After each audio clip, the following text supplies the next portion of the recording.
You are on the punchline with Kelly Pavlik and James Dominguez. How are you guys doing today? Kelly Pavlik is right now, he's coming around the corner somewhere. I think he's in the poopy. So he'll be with you in a second, guys. A lot of things going on today. We have special guests. We have Caleb Plant coming in. Or not coming in, he's calling in today. So if you have any questions for Caleb Plant, be sure to ask him. I'm getting my phone set up right now. So let's get started on the show, guys. And we got Kelly coming in right now. Or not.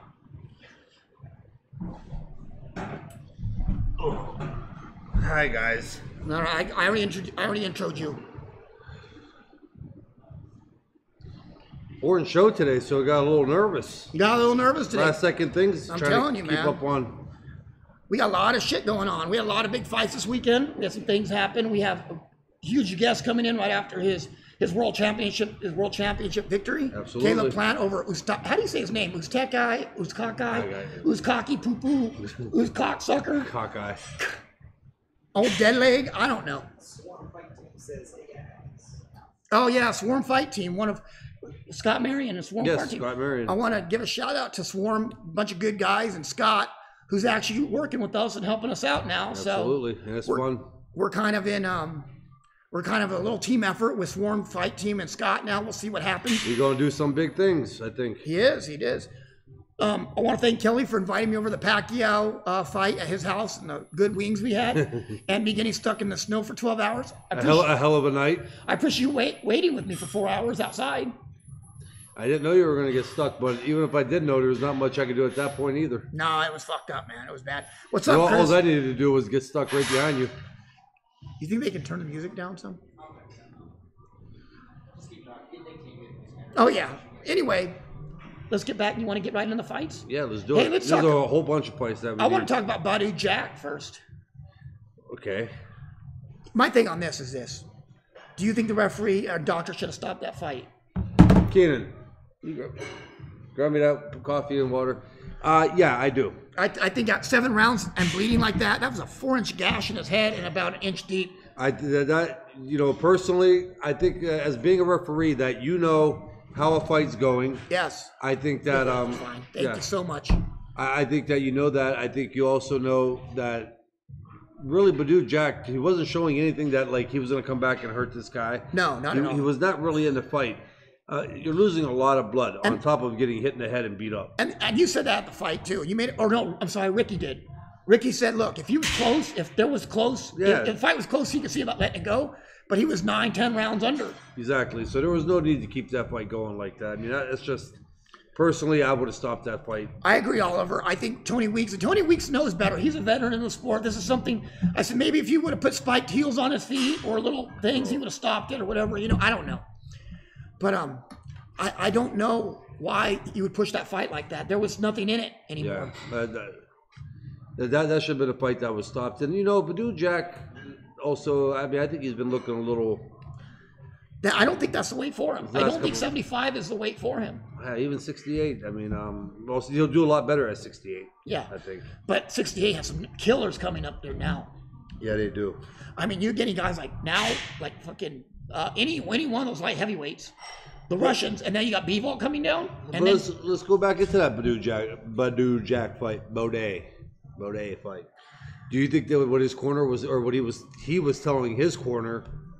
I mean, I thought that was kind of shitty. I'm not going to take no chances. I'm not going to do this. Yeah. Man, you're in a fight, and it's a fight where you could end up getting caught. Go fight. Then he said at the end in the interview that I put my heart and guts into it. I think he did to the point where when he didn't give up. You know what I mean? Yeah. He didn't pack it in. That might have been what he meant, because he sure didn't do it when it came to a fight. He didn't do enough. No. And I mean, we'll get to that fight in a minute. Pittsburgh Holder says Bukaki Broner. Who said that? Pittsburgh Hodler. Oh, okay. But you know what? On the first thing, yeah, Jeff, I think he was Might have warned. to get this out of the case. Yeah, Okay. Jeff, he was warned, but I don't think a second headbutt's enough to take a point. Usually that's a third or fourth of action, and it wasn't intentional. That was not an intentional headbutt. You have guys like that are fighting. They're going to crack heads when they're fighting close like that. A second headbutt, that's the second headbutt. You can't take a point for it. But now if it's deliberate, you can take a point. I didn't see nothing deliberate with that. No. Damon said, you think he should have took the fight too soon after that hard 12 rounds? Steven said, no, I don't think so. I think he had plenty of time to rebound. I just don't think Badu Jack is as good as advertised. I don't want to say it mean, but he's been looking like shit. At 175 also, I mean, that's just a tough weight class. And unfortunately, if he goes to 168, you got B-ball at that weight. Yeah, and Chris is right. Stevenson's fight was 6 months ago. That's plenty of time to get back together. I mean, I just think that maybe 175 isn't for Jack, you know? And I think maybe some changes need to be made in the training. Mm-hmm. Well, I'm just going to give you guys my phone so you can see the YouTube comments too, because I can't keep texting you. Okay. Well, good. All right, Pittsburgh. What's up, Ghost? What's up? What's going on, bro? Joey and Slowwater Banks. Broner and TJ took big L's. Yeah. Well, we're gonna get on that. TJ Dillashaw, I called that a couple weeks prior that he was in trouble just on the weight cut. That weight cut he was on was way too fast. Did you see it? He was 1% body fat. A week or two prior to the fight, that is too fast. You shouldn't be 1% at any point. And It was 2 days before the fight, he was still 12 over. He went, yeah. and then the day before the fight, he was still 10 over. But Mike, the thing was he was already 1% body fat. Where was that weight coming from? What I mean is, I think he peaked too early. Yeah. His weight cut, whoever did his weight cut, they did a shitty job because he peaked too early and there was no energy left when he did that fight. And I'm not saying that wasn't the reason. That was the reason, but I'm saying it didn't help. Yeah, I really didn't see too much of it, but for the fight to end that quick, you really don't have time to tell what it was. No, you don't. You know what I mean? Like, he may have actually had a shitload of energy, but you would never know because it ended so quick. Well, but I'm sure that weight cut didn't help when you're losing 10 or 12 pounds in the day before. But to get that quick, and he was 1% a week out. Where was that fat coming from? You know, where was that weight coming from? It was coming from muscle at this point. You know what I mean? Could have something to do with it. I don't know. David said, how about the clinching and roughhousing Brown was doing? Issue or not? Not really. That's just part of the 175, and that's the way that Brown's always fought. Mm-hmm. Yeah, what's that? Okay, yeah, I'm trying to keep up. There's a lot coming in on YouTube, guys, so I'm the show's trying to get to everybody that's out there asking questions. Although Jack's cut was much worse. Gash was nasty, man. Yeah, it was. That was horrible. I think the fight should have been stopped. I do too. I would have stopped around the 5th or 6th. You know what I mean? Yep. Hey, this guy, Pittsburgh Hold, says, if I can stand up, I'm not stopping it. I tell my corner they better not stop it. Well, it's not up to the fighter to do that, though. A fighter is going to go in and probably fight till death. Yeah. But it does come down to a corner or a referee. It's his corner's job to protect the fighter from himself. That's I will tell you in a situation after the fight, when it's all over and said and done, I'm going to really second guess my corner who I have in there too in a fight like that. Like, letting you bleed out? Yeah. You know, like, cause I didn't even hear any of them say that they're going to stop the fight. The only thing I heard his corner man keep saying was, dude, don't worry about the cut. It ain't that bad. It ain't that bad. I'm going, what do you mean it ain't that bad? Yeah. Damon said, I think Jack is a good. He let himself get a knockdown wars.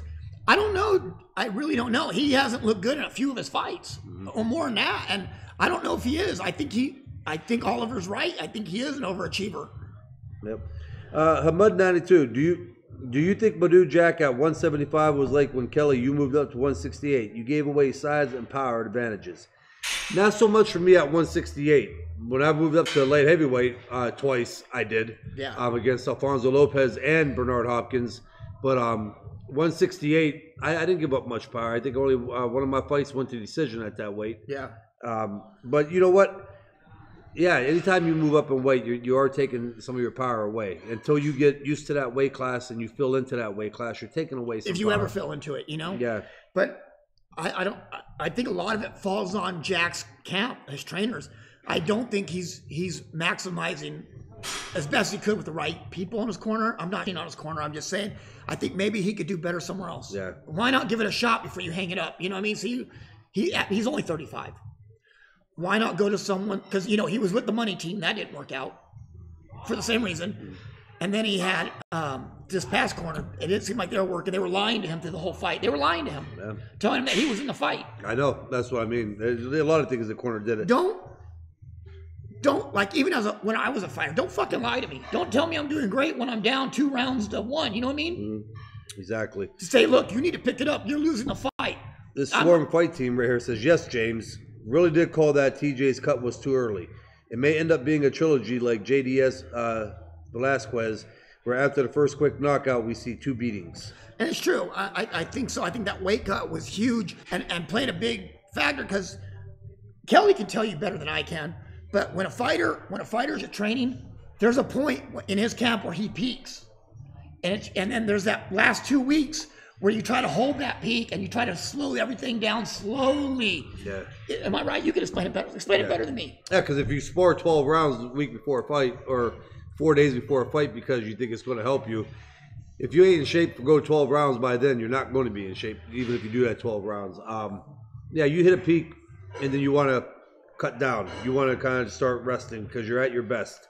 Any more than that, you will overdo. And it's funny because a trainer that knows his fighter and a fighter that's in tune with his trainer, they know when that peak hits. You can feel it. I'm sure when you sparred, you could feel your peak. You could feel that when everything was clicking, you weren't winded, you were sparring, you wanted to go another 10 rounds. Your trainer's like, no, let's not do that. Yep. No, you hit your peak. I mean, and he's like, let's shadow box the next couple of days. Let's do the swim. You know what I mean? Because I used to want to. I mean, I always felt like I had to keep doing more. Obviously, because that's an instinct you have. But you had guys like Robert and even Jack that knew when you peaked. Here's a good one right here. Dennis Rice goes, is Broner a marketable opponent for any of the elite level welterweights after the Pac-Man fight? Yes. Anytime he steps up in competition, he gets gun shy, and that makes for boring fights. Here's the screwed up thing with Broner right now. Broner has not taken much punishment in his career. Because he still stayed kind of defense. They weren't close fights, the ones that he lost, but Broner is still good enough where he'll be a gatekeeper and he'll be 1 or 2 decent wins away from being back in a title shot. So it's very possible for him. Regardless of whether you like Broner or not, the thing is he sells tickets. He puts asses in the seat because of his personality. Good, bad, or indifferent. He's an asshole, okay? Whatever you think, but the point is he sells tickets. And that's the bottom line in boxing. If you can fight, that's fucking awesome and that's great. But if you can sell tickets, that's what they really care about. There are guys out there right now that are pound for pound that can't sell a seat. They couldn't sell a seat to save their life. And there's Broner who throws 5 punches around and that can sell out in Cincinnati or sell out in LA. Well, I don't know how much more he'll be able to keep selling out, but at the time, who are people going to pay to see? Who are the promoters going to put on the card? And it's sad. Who's going to sell? Is it going to be Vostik or is it going to be Broner? And you understand, Broner reaches over to the casual fan. He can reach out because people go, I know Broner. He's an idiot. Yeah.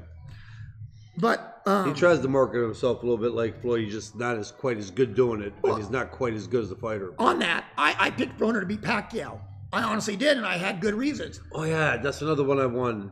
You did win. I'm on a roll, man. Yeah. But let me tell you why. But it was a hard fight to pick. Oh, let me tell you why. I didn't go on Pacquiao based on Matisse. I went in Pacquiao based on Horn. And Horn, he fought Horn well. But I thought Broner was younger and fresher and might change. Obviously not. Yeah. But the thing is this. Pacquiao is not the same Pacquiao. Anybody on here that sits there and says Pacquiao's the same, you're tricking yourself and you're full of shit. He threw 134 punches himself. 5 years ago, Pacquiao would have tripled that. Yep. Jake Miller goes, what do you think of the Cueto versus Dillashaw stoppage? I thought it was a little quick. I thought it was a little early myself. But I can see the point, but I thought it was, what did you think? What did you think, Justin? Did you think it was early? I'm going to go back up to Swarm Team. On that note, at what point do you feel it's time to remove sparring during camp? Last 2 weeks. I usually, what I would do is the Friday going into the final week, I would do my 12 rounds or 10 rounds if I was fighting 10. And then that Monday, the week of the fight, I would do a 4-rounder. Yeah. Just to kind of stay warm, loose, sharp. And then that was light, it. And light sparring. Yeah, light sparring, and that was it. And then you break your week down usually with some mitt work, some shadow boxing, some bag work, some swimming, a light run, and that's it. You start backing them off slowly until until 3 days or prior, he's not doing too Well, much. you really don't want them to go easy sparring because you pick up bad habits. True. Matt. When I'm talking about easy sparring, is I'm talking about not trying to cut you or cause anything to cause damage. You're going to get If hit. anything, you want your opponent kind of or your sparring partner to kind of be a little more easier. What's up, Esteban? What's up, Les? Ahmed says, Kelly, were you serious about coming back to boxing? Heard you saying that on Joe Rogan's podcast. I haven't watched the full interview. Ahmed, as I stated on there, definitely considering it. I've been working out, staying loose. We'll see how it goes. It's going to be some time before I make that decision. It's going to be a process. I want to see sparring, hitting the bag. I still got to sit down and really go through it with the family and go over the things. I'm 36, so we'll see. Stay tuned. We'll let you know. Damon says, Kelly, James, Jack was way behind getting outboxed at that rate. He was losing blood, should have been stopped. Absolutely. Yeah. He was losing 8-9 rounds down. I mean, from my perspective, you know what I mean? He was down. There was no way he was going to catch up. He wasn't going to knock anybody out. He was losing blood. He couldn't even see. And at that point, he became a liability to himself and to Tony Weeks. He became a liability to Tony Weeks. Tony Weeks looked like he was Tony Weeks looked like he was in the Manson house. Yeah, if something happened to Badu Jack in that fight, that completely falls on Weeks. And also that doctor. And the doctor, all them guys, because that was a fight that should have been stopped. How did Joel Perret says, how did Broner become 4-division champion? He can't beat elite fighters. He beat plenty of good fighters when he was lighter weight. Yeah. He won most of his titles at a lighter weight. He was a better fighter. The thing is, you gain weight, and not everybody can carry that weight. Yep. And I'm not saying that Broner can't. I'm saying he's too lazy to move into 147 properly, and he's too lazy to fight at 40 or 35 again. So he's kind of he's in a quandary. You know what I mean? Too lazy to do this and too lazy to do that. Joey Slow Artist says, how will that gash Badu have affect him later in his career? That scar tissue, will that area be weak now? Can you explain the issue or non-issues of the cut? He's going to see a plastic surgeon. It's going to be a cut that could possibly open because of the scar tissue, but it's in an area where getting punched at in that area and everything else, it's not going to cut as easy as, say, over the eye. But we'll find out on that. There hasn't been too many cuts that bad in that area. So we'll see what happens. I'm sure if he gets headbutted there again, it'll definitely probably come open back up as mostly anybody's would, but we'll see.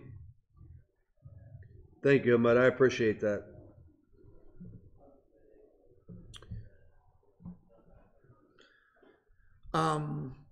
Darren Shabbat says, he sells tickets, but at some point he has to win. I think he's starting to piss off the Showtime execs.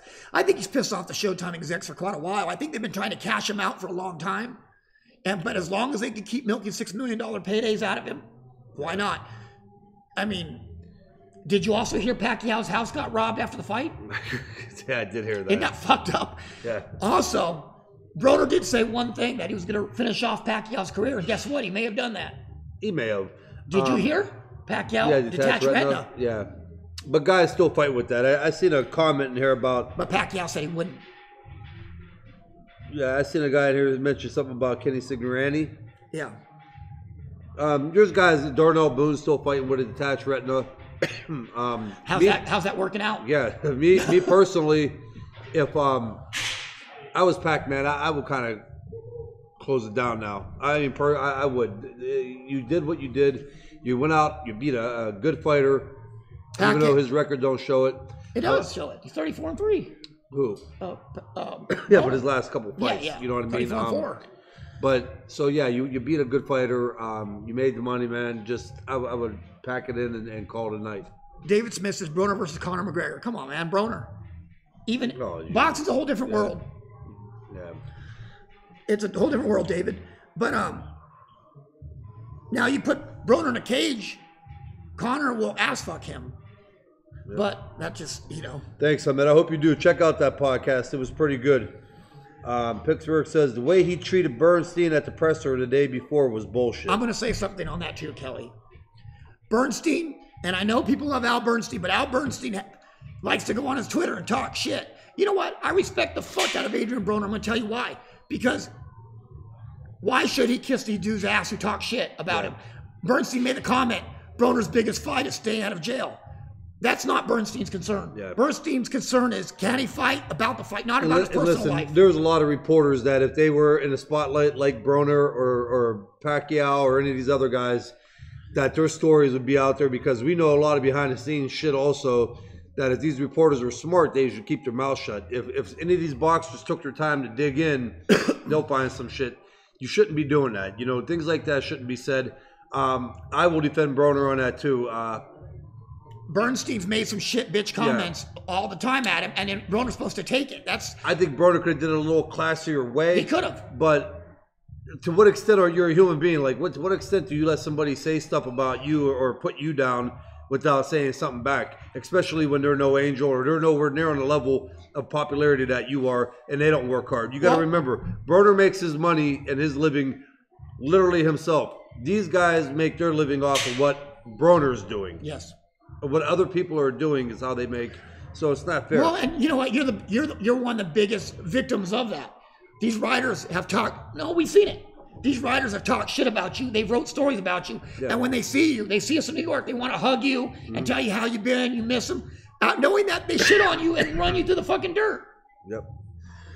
And you know what? Before Al Bernstein said, "Hey, he's a Hall of Famer. He's a great commentator, whatever you want." But why don't he post his box run or post his passbook before he talks shit about another fighter? Fuck him. Exactly. I'm trying to keep up, guys, with these questions. Please forgive. I mean, this is great that we're getting a lot of them. Yeah, we are, and we love it. What's your guys' opinions on Canelo Jacobs? Sorry if this had already been asked. No, it hasn't. Go ahead, Kelly. Listen, if Jacobs comes to fight like he knows how to fight, I think Jacobs is a dangerous fighter. Could be one of the best middleweights in boxing right now. But Jacobs has a lot of lapses in his fight game, and he don't fight the full 12 rounds or to his potential. Yeah. He shows glimpse of greatness, and then it's like you almost get, I don't know if he gets bored or loses. Lazy. His attention span for the boxing is not that long, because then he gets lazy. And if he does that against Canelo, it could end. It's curtains. Yeah, it's Coitons. You know what? I have Canelo stopping Jacobs around the 7th round, regardless of how it goes. Let me tell you why. I think right now we're seeing Canelo at a point in his career where he's just hit his peak. I think Jacobs has kind of went past that peak already. I think right now we're seeing the best Canelo we're going to see right now. I mean, I do. And also, you got to remember this. Jacobs have been stopped before. Canelo's got nowhere near being stopped. Yeah. So, but Jacobs still got that power and that size that if he catches Canelo, so I just want to throw it out there. I'm not saying that's going to happen. Yeah, but if Triple G couldn't do it, Jacobs no, ain't doing it. but it all just takes that one shot. It does. But do you think it's going to happen, really? I'm not. That's why I said I'm not saying that's going to happen. Just goes good stuff on Joe Rogan, Kelly. You guys think the Zone is worth subscribing to? I love what it. I understand of all boxers signed to the Zone, you get to see all their fights. Yeah, Jess, it's great. It's a great app to have, and a lot of great fights on there. Definitely. You know what? Delilah says, "Hey, this is Delilah Ponce Rico. That's my girl right there. That's Mama D. She's also one of the big wigs for USA Boxing in Region 14. So anything you want to know about the Olympic team of 2012, she's your woman to ask. Or anything you want to know about amateur boxing or the rankings, she's the one to know." She said, "It's rough. We see one fight and we think it was stopped too fast, and we see another fight and we think it goes too far."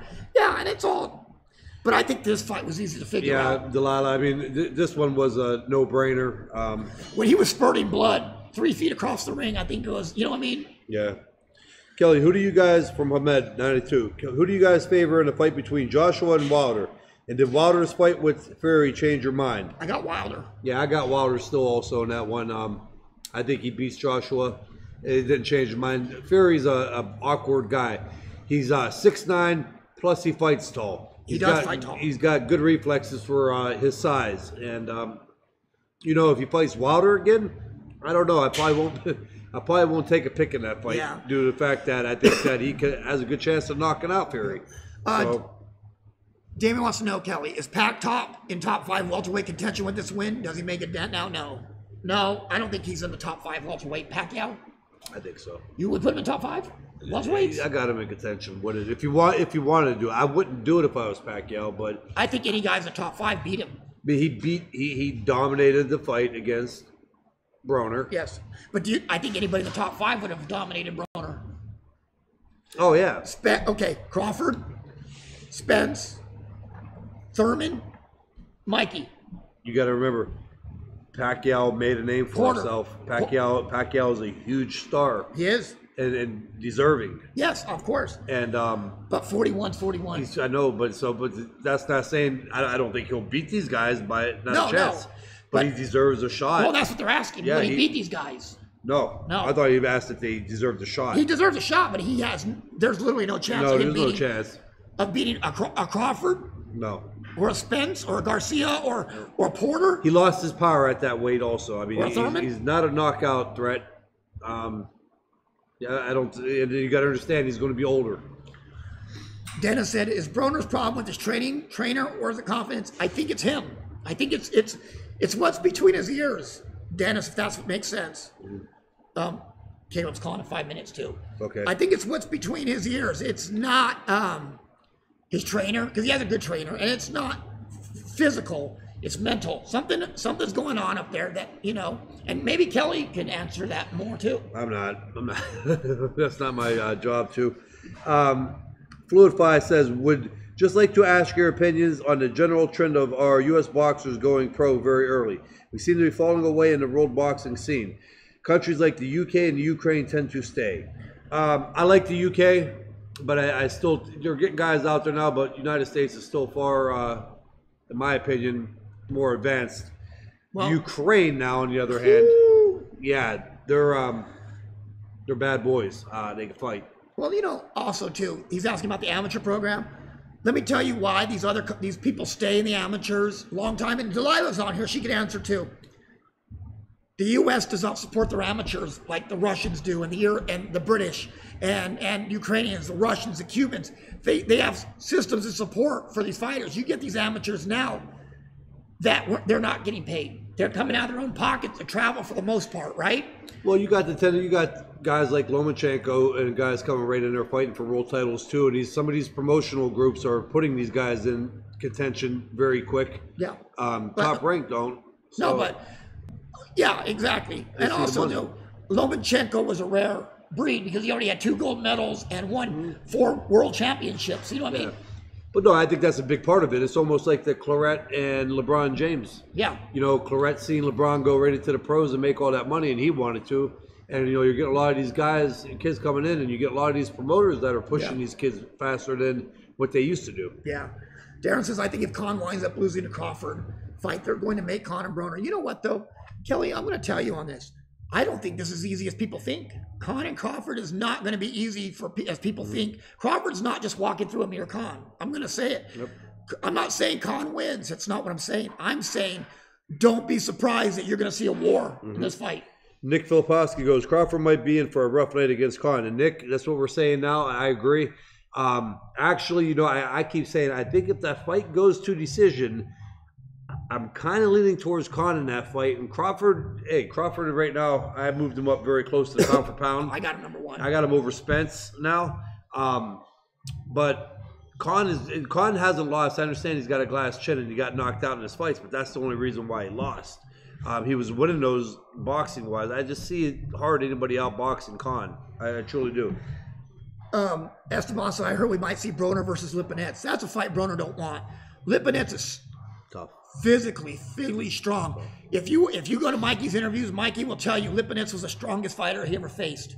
And that's coming from a guy that's physically strong for his weight. And Lipinets, he came in the ring at 162 and solid. I mean, that's not a 162. That's not a Broner 160 post-fight. That was looked like a middleweight coming in that night. I don't know. I think Broner has his work cut out with a guy like Lipinets, who throws a lot of punches hard. Pittsburgh, Jim Brown was giving Claret bad advice. Someone should have kept him away. I know, but you know what? He's seen that, though. They're from the same area, pretty much. They're 45 minutes away growing up. They were friends. They were both stars, actually. Claret was more popular than LeBron James at that time, when coming out of college and everything else. So, I think it was just a lot of reasons behind it that wasn't good. Virgil's listening to Eyes in the Air. Virgil, hey guys, it's Virgil Ortiz, his son, Virgil Ortiz Jr. Make sure you look at him this weekend. He's fighting in Houston, Texas at the Toyota Center. Make sure you guys keep in touch. Virgil, one of the or I say the best prospect in boxing today. Yes, he also, is. Virgil's on our shit list. Did you tell him, Kelly? No. All those new shirts came out and not shit said to Nothing. us about it. Yeah, nothing. Not shit It's okay, said to though. us, Virgil. We gave Virgil our lily. And But I did hey, get some good hand pads with Virgil. I know. We gave Virgil our lily, and this is how he played. He thanks us. Yep. Virgil. John Froman from YouTube. Great show. Longtime fan, Kelly. I'm excited for you to possibly return to the ring, but do what's best for you and your family. I'm a huge fan either way. Wish you the best, bro. Thanks, John. I truly appreciate that, man. Thanks for being a fan. I appreciate fans like you. Chris Henderson said, I'm going to write a slanderous article on Kelly for the punchline.live. Who said that? Chris Henderson, he's going to write a slanderous You article. probably would. You fucking bunghole. Commentator versus fighter beefs has always sold fights, though, and now it's on social media. The game's changed. That's true, Damon. But make sure your yard's clean before you shit on a fighter like that. I mean, Bernstein's been known for, like, undercover disses for a long time. Yeah. And you know what? Broner's one of those guys that'll call you out. He called Oscar out. He called Eric Gomez out. He called Ellerby out for his bullshit. That's what he does. I mean, he's going to call you out. Ooh, Gil made a good one. What's that? Find the punchline. Americans and Mexicans can't afford to stay amateurs. That's what you said. Yeah, supported financially like the Eastern Europeans. They need to earn a check so they turn pro. That's true. I remember my parents pawning shit. My parents would go to the pawn shop and pawn shit for me to make tournaments. You know what I mean? Yeah.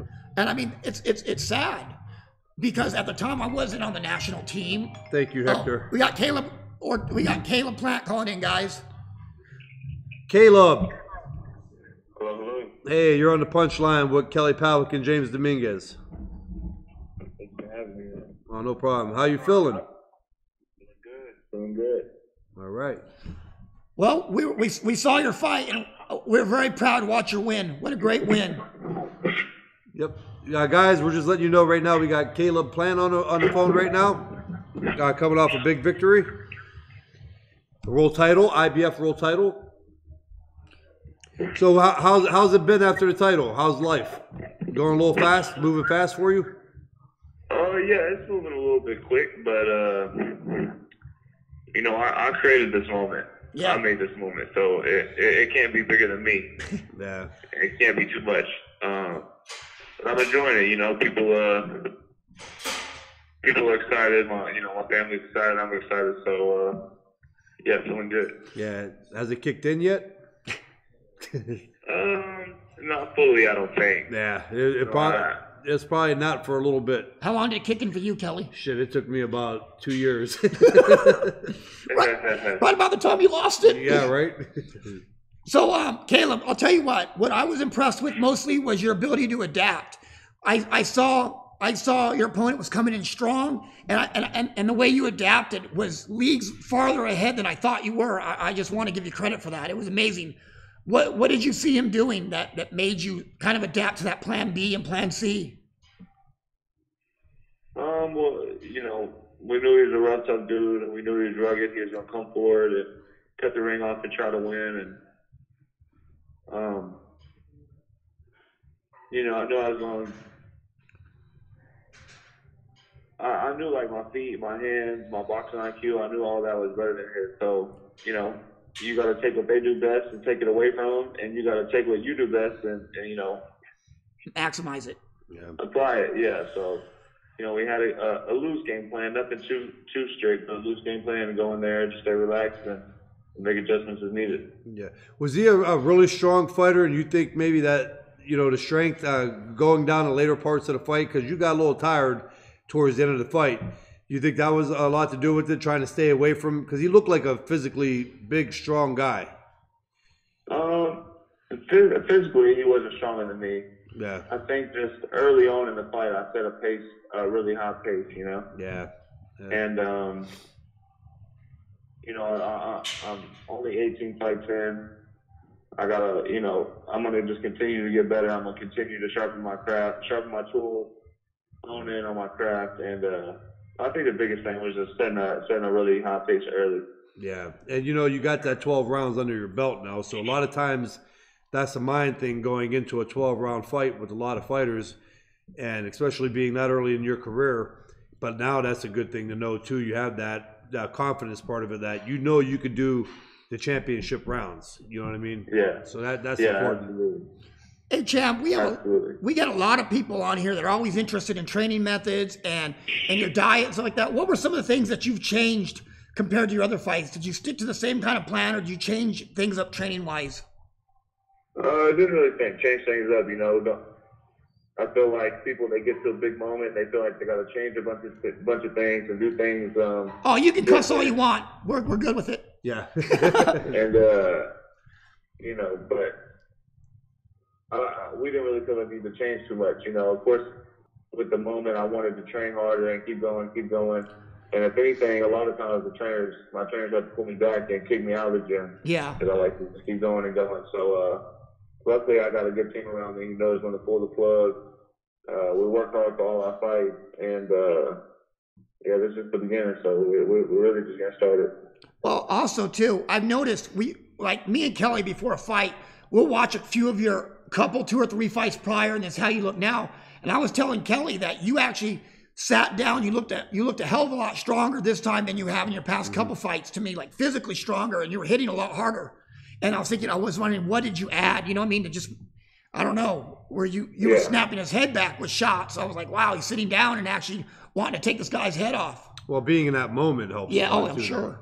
Yeah, and to be honest, I handful of my fights before this one, I had a lot of hand injuries before the fight and also during the fight. So it's hard to sit down on when, you know, you're dealing with those type of things. Yes. And also when it comes up during the fight, you know, it can I've been able to stay focused and not really let it show, but you know, it takes a toll on you. It makes it hard for you to really sit down on your punches and crack somebody. I came into the boxing like 9-0 with nine knockouts, or 10-0 with 10 knockouts, and I kind of schooled everybody. And then when I stopped knocking people out because of my hands, people were a little bothered.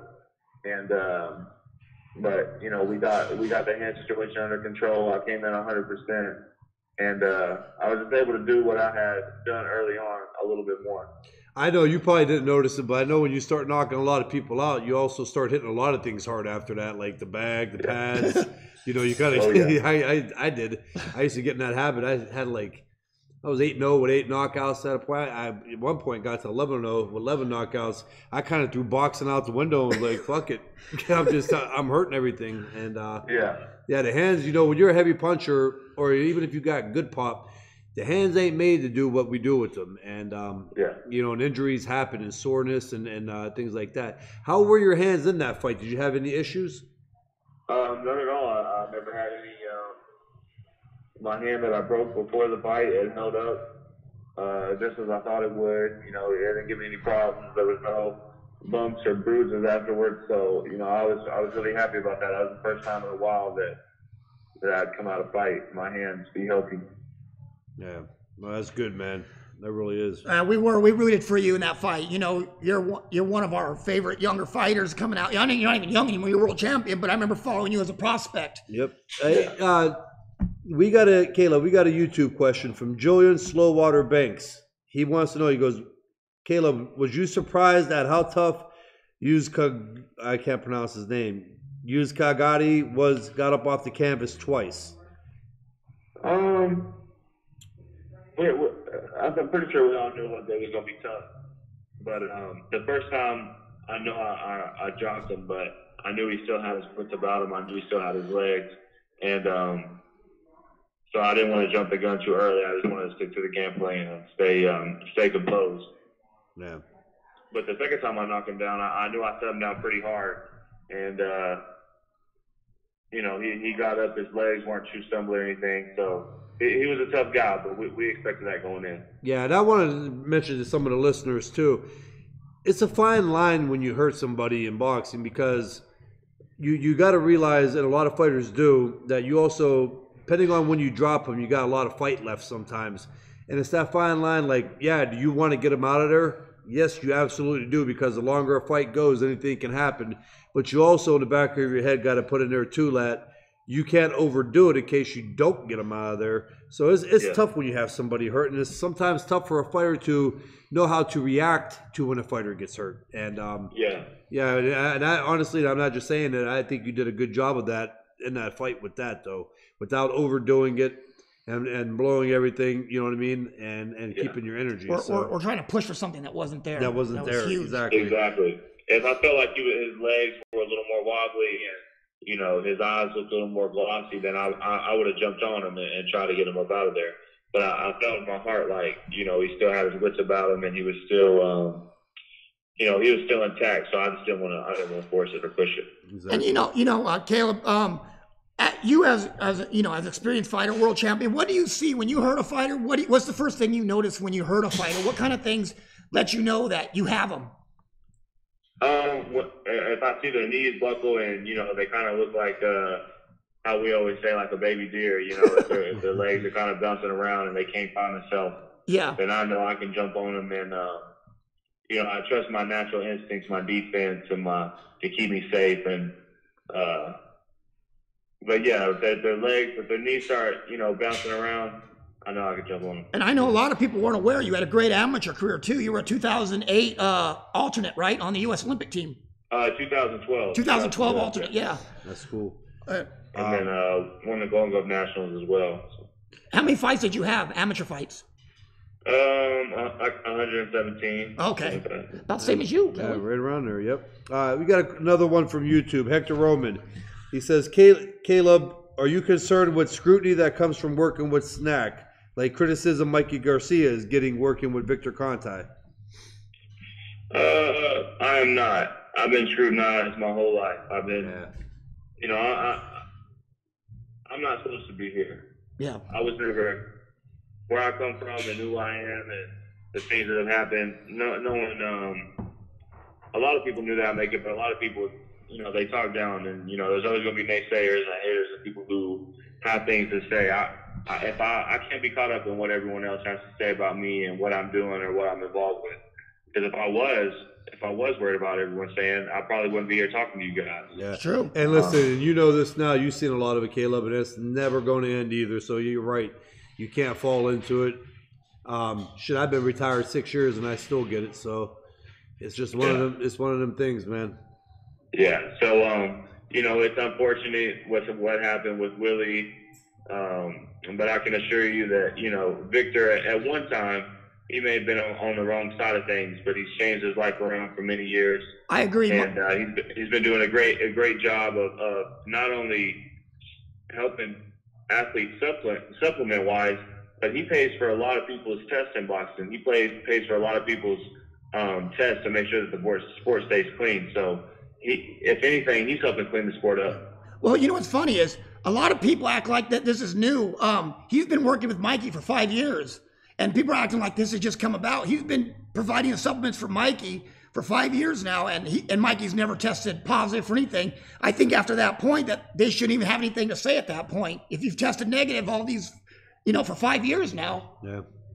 Yeah, exactly. You know, he supplies quite a few fighters with supplements that don't actually go to his facility and train. It just so happens that, you know, a fighter that it does go to the facility some and is under his banner of supplements got caught with something, but we're all our own men. We're all allowed to go out and do what we please, and Victor can't. Yeah. Victor can't stop everyone from doing those type of things. So, no. Yeah, I want to get a couple of these YouTube. Jay Jason said, my props and respect to Caleb. Seeing his story and how he fought. I'm a fan for sure. God bless and rooting for big things for you. And then we got Jillian Slowwater Banks. Does Caleb like the Fox setup? Did Fox do a good job as a boxing outlet? Oh, yeah. I definitely got to tip my hat off to Fox.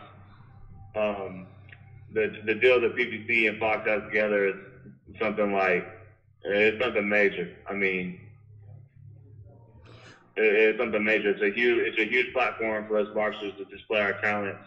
The production was great. They came out, they did pieces on us, as you guys seen before the fight, telling our stories. I mean, they're really doing a great job. So I agree. You know, and I think the PBC coming in, I think it added a whole new wrinkle and a new element to boxing that wasn't there. It was the same 3 or 4 promoters for the past 30, 40 years, other than the minor ones. And now you got PBC out there who's paying the fighters a little bit better and giving them more of a platform, more of a say. I like it. Yep. Yeah, there's some people out there, they have certain things to say about PVC and Al. And majority of those times, those are people who aren't signed to Al.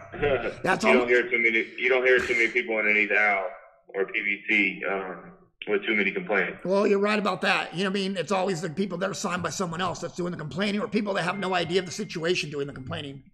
Exactly. Hey, Caleb, I got one more question. I'm sure you're probably waiting for this one to get asked, but who are you looking at next? I think they're looking at me now. Yeah, well, that's true too. But now, you got the belt now, but I'm sure you want to get the other ones too. I mean, so when they come to you and whoever your team is that's negotiating the fight, who are you interested in? Yeah, B-ball coming. Before this fight with me and Jose, I felt like the super middleweight was the hottest. The super middleweight division was the hottest that it's ever been. It's got the most amount of names in it. And it's making the most noise, making more noise than it ever has. It's got, absolutely. Calvin Smith that had David Benavidez as a champion. He's not a champion anymore right now. No. But then we got a couple guys who are about to fight for the WBC belt. Just a lot of names. I felt like no one had really taken control of the division, though. I felt like I've shown that I'm the one who's in control of this division. But there's a lot of big names. We got Peter Quillen. We got Caleb Truax. So right now, it took me a long time to get to this moment. Yeah. So for now, I just want to enjoy this moment. I want to take it in. I want to soak in it. And by the end of the summer, we're looking to give you guys another great fight. I'm clearly not scared to face anybody, anywhere, anytime. I had been out of the ring for a year with a broke hand. No tune-up fight, hand surgery, and I thought what they said was the boogeyman of the division. They said he was the toughest one. Yeah. I went straight for him. So I'm clearly not scared to give you guys big fights, but they're coming. Well, Caleb, one more. How many new family members and cousins did you have pop out as soon as you won your title? A lot more than I knew about. Right? When Kelly won his, everybody in Mahoning County was Kelly's cousin. Yeah. Yeah, I got a lot of them now. I still do got some lingering cousins. But, hey, Caleb, I want to thank you, man, for coming on the show. Best to you. I became a huge fan. I watched your story, everything else. But not only that, how you handle yourself and the class that you bring to the sport and the hard work that you bring. You definitely got a fan out of me. And I wish you the best and hopefully like to get you back on again. Maybe before your next big fight or right after the fight, if you don't mind. So absolutely, we'll do both. We'll hop on before and talk about how I'm going to win, and then we'll get on after and talk about how I won. I'll tell you what, and you can even have my job. You can even come here and work with Kelly. You do better at than I would. Oh shit! I don't know yeah. now. Or I'll replace Kelly with you. How's that, Caleb? Say again? I'm gonna replace you with Kelly. You're gonna come work with me, and I'm gonna fire Kelly. I'll stick to my daytime job. All right, man. Well, hey, thanks for coming on again, Caleb. We appreciate it, champ. Yeah. Yes, sir. Thank you guys so Thank much. you. What an honor. Thank you so much. All right. Well, guys, that was Caleb Plant, world champ. I'm sorry we couldn't get to everybody's questions, but hey, we got Fernando Vargas watching. Awesome. Fernando, one of the greatest champs.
Hold on.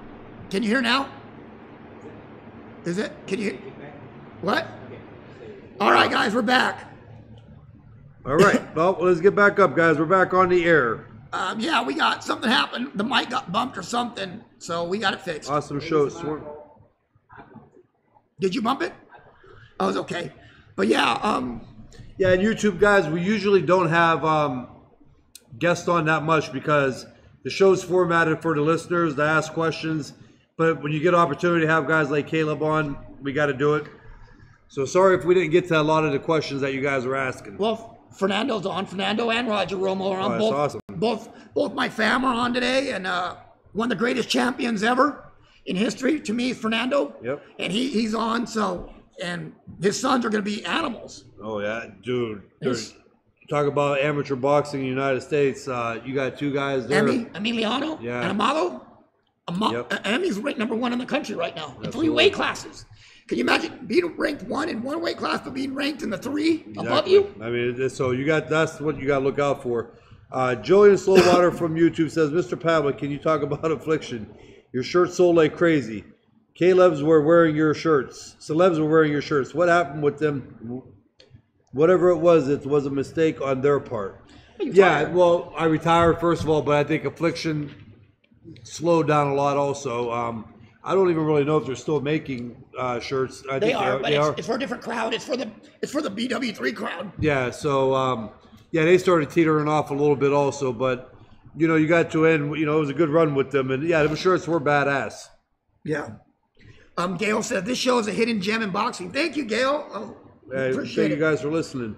Kevin Carter, the Linares defeat was tough. Oh it yeah, we was. were going to get to that too. You know what? I wasn't surprised. I don't think Linares should go up and wait, and I think he completely mistook Kano. He thought maybe he was going to walk right through Kano because he's had 7 losses. And a guy that punches that hard, you can't discount at any point in your career. When somebody jumps on you that quick too, and you get buckled, some guys wake up from that and they're ready to go. For instance, a Torgatti or somebody, and some guys just don't recover getting rocked that early on in the fight. It's hard to say what would have happened. I still think Linares would have won that fight if he was able to get out of that round. But unfortunately, he wasn't able to get out of that round, and you got to give the credit to the other guy. How much did Lomachenko take out of him? Oh, I don't. I mean, you think that's even? Nah, No. I don't think that's in consideration.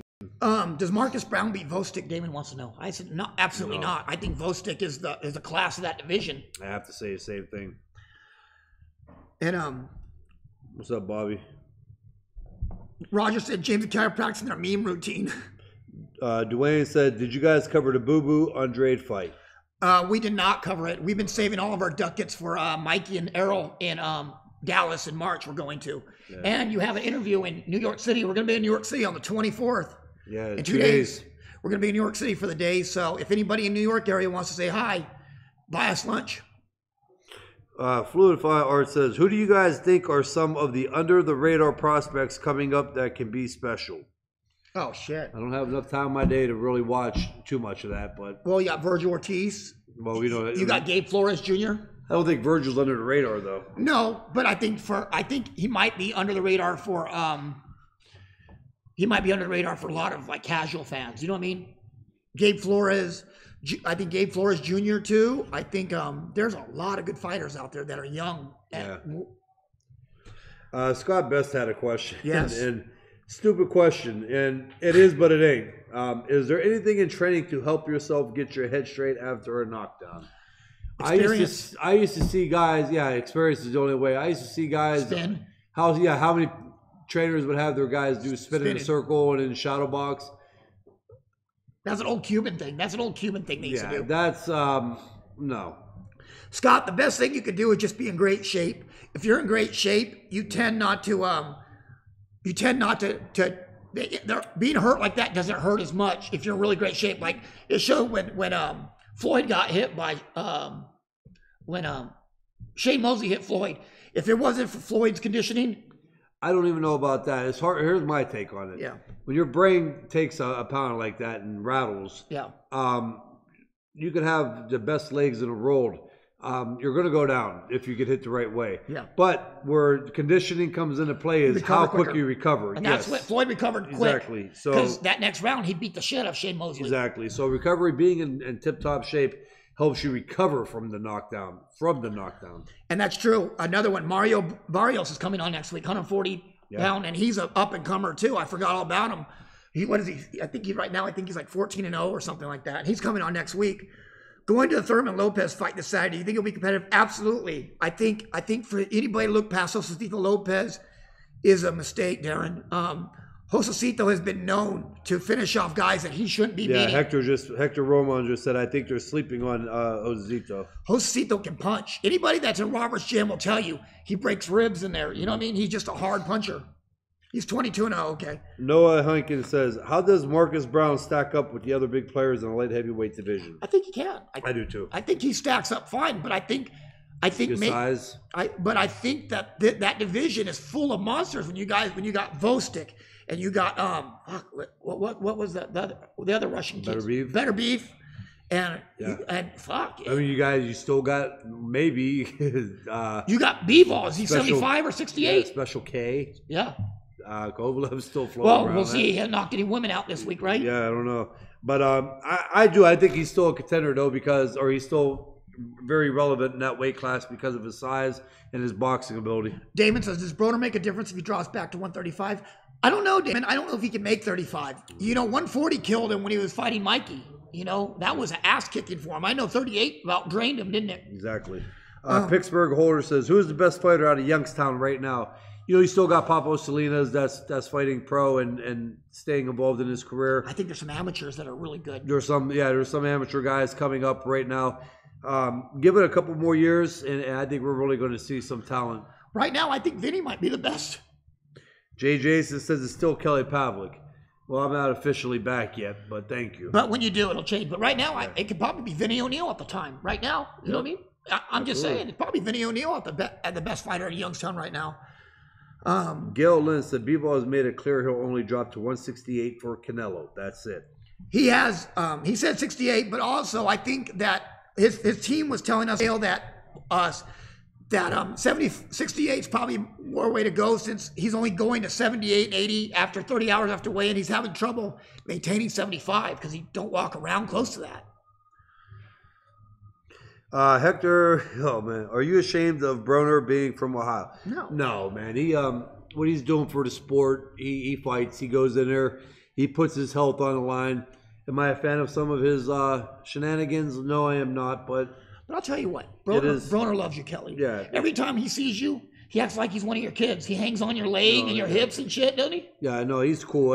But I don't know. These guys. There's a lot of other people outside of the camera spotlight that are a lot worse than he is, believe it or not, on a regular basis. And I just, again, you got to see from my perspective. I just think it's unfair sometimes that these guys get put in the limelight like that when the shit's happening every day. From, like here in Youngstown. I mean, you got some upper people in politics, everything else, that do worse than most do on a regular basis. So absolutely. Damon says, Jaime Munguia versus Jarrett Hurd. Should Munguia beat Inoue? Is Hurd a realistic match? I think Hurd beats Munguia. I think Jarrett Hurd will beat Jaime Munguia. Oh, definitely. I think Munguia has reached his he's reached his full potential right now. I don't think he's going to get any better. I don't think he's going to get worse. I don't think he's going to get better. But I think Jarrett Hurd is getting better. Yeah. I think Jarrett Hurd. Darren says, do you think the Kovalev arrest that happened before his last fight in Alvarez may have played a part with his loss, being on his mind, distracting him? I don't think so. Kovalev's one of those guys. He's not a thinker. He's a doer. And I've known Kovalev. I've been in camp with Kovalev, and I know what kind of person he is, and I'm not surprised at all by this. Guys, we got literally 3 minutes left, yep. And we got to cut down the show. But what do you think about Danny Jacobs and him taking on – no, there was one right before that. I'm sorry, Kevin. Hold on. It was, what did you tell Canelo against a guy like when you're fighting Danny Jacobs? I would tell Canelo just to stay active and busy. Push him back. Yeah, push him back. Jacobs doesn't fight well off his back foot, and he never has. And I would make Canelo keep the pressure on him, because Canelo has an above average defense anyway. Jacobs is not going to land 3 or 4 punch combinations on him, so he's going to have to push him back. Hey, Kevin, what do you think about Danny taking on Canelo? What do I think about Danny? I think Danny Jacobs, again, if he fights the fight that he knows how to fight, and he shows that brilliance in the ring and at certain points, and he just does things that are amazing in his hand speed, and then he just like leaves it alone and abandons it for most of the fight. Yeah. I think if he comes in a fight like he knows how to, I think it could be a very interesting fight. Chris Henderson says, Broner's a genuinely nice guy off camera. Me and James discuss this, and it's true. He is a genuinely nice person. But when the camera comes on, he turns into an asshole, and a lot of them do. Floyd is not the same guy with the camera on as he is off. He's not. Roy Jones. They do it for a show. Roy Jones is a nicer guy without the camera on. It's just what happens, man. Just how you self-fight. Canelo is not the same guy with the camera on as it is off. No, he's not. Ricardo says, Kelly, would you go back with Robert if you could come back? Yeah, probably right now. You know, I've had talk with Jack. He's asked Ricky Funes, Joe Goosen. So the options are out there. I'm probably going to stick with either Jack or Robert Garcia. You know, those are my 2 trainers, and Robert, you know, I was with him. So that's who it would be right now. Also, I wanted to tell you, Simon told me to tell everybody, I'll be the first to say it because it's going to get out there. There was some training footage of Kelly training over the past week in California, and it was footage that wasn't supposed to get out to the public, and somebody had leaked it to the press. So some of Kelly's actually training footage for a potential comeback has been leaked. So I'm still wanted, fellas. Yeah, people. But you got to find out who leaked that shit too. Yeah. But it was leaked. So if you guys see it, you guys know that we didn't put it out. It got leaked. Well, we might, stay tuned to the punchline because I'm going to be training, obviously. And if you come back, you're going to announce it here, right? Yeah, well, not only that, but we're going to have some of me working out too on the punchline. Yeah, we're going to have videos. Do I get to hold the mitts? Yes. Hell yeah! So, great show again, guys. Thank you. Here's to what's ahead. Roy Jones Jr. is picking Jacobs to win. How can I go against the champ? I ain't forgetting. Who said that? Jay Jason. I don't know, man. Roy Jones is hit and miss in a lot of those. Yeah. You know what the thing is? Before we go, how a lot of guys with that talent level do that. Andre Ward did that, fought lazy. Jacobs fights lazy. A lot of these guys, they're so skilled and so talented, they get lazy in the ring. Roy Jones did it. He got lazy. Yep. You can't do that with a guy like Canelo. You can't do that with somebody like him because Canelo stays focused the whole fight. Yeah, Canelo's for the guts. You know what I mean? A lot of these guys, hey, you know it's a good thing. They're dominate. The fight gets easy for them. Even Lomachenko falls into that. Lomachenko gets bored after a while, and he's an active fighter. I don't think so, Greg. If this fight's in Madison Square Garden, Jacobs is not going to have to win by a margin. Jacobs is from New York. Yeah. He's not going to have to win by a huge margin. But if it's a good fight, you better believe they may give it to Jacobs because that definitely sets up a rematch. Yep. And more money is involved. Yep. So I think Canelo stops him. I do. Jacobs got stopped by a guy that don't hit nearly like Canelo. And I know it doesn't mean much, but Canelo is a guy that will hit you with 3 or 4 or 5 punch combinations and he will destroy your body. Yep. Francesca Tripoli says, great show, guys. Do a longer one next time. Francesca, we've went that route. I mean, we've had some almost 2 hours long. And 2 hours. 2 hours, yeah. And a lot more so the viewers have said that sometimes it's too long. And we actually, it gets into us just sitting up here rambling. And then, everybody gets mad and says stuff. So we want to keep it short, sweet, and have you guys come back for the following week. And then depending on it, if there's a really good one going on, we may run a little longer. But, we're going to get ready to wrap it up now. So. I agree too, Lyman. And Glenn says he's going to pull for you and watch it till you don't watch. Do whatever, champ. It's at T-Mobile. Okay, that's Vegas. I don't know. We'll see. We'll see how that works out then, Chris. Chris knows better than I do on that stuff. Chris is a real insider, so he knows a lot of things that we don't. But hey, guys, great show today. Tune in next Tuesday, same time. I appreciate it. And say hi to Ruben. What's up, Ruben?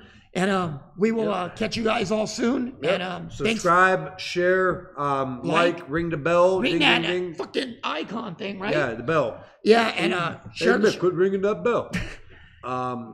Do that, and then our Facebook guys, stay tuned. Go subscribe too. Quit being lazy. Punchline.live, right? Yeah, go to punchline.live and you can subscribe.